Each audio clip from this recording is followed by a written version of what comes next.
scan to unlock SOVI and ace your tests. Calculus problems involving average rates often look intimidating, but you can solve this specific question in under 60 seconds by following these 3 simple logical steps. The average value of a function over an interval from a to b is defined as 1 over b minus a times the integral of the function from a to b.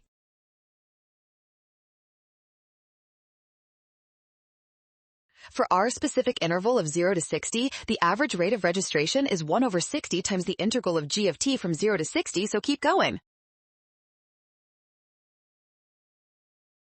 Finally, we set this average rate equal to the registration rate at time 30, which is simply g of 30. That makes option C the correct answer for this problem.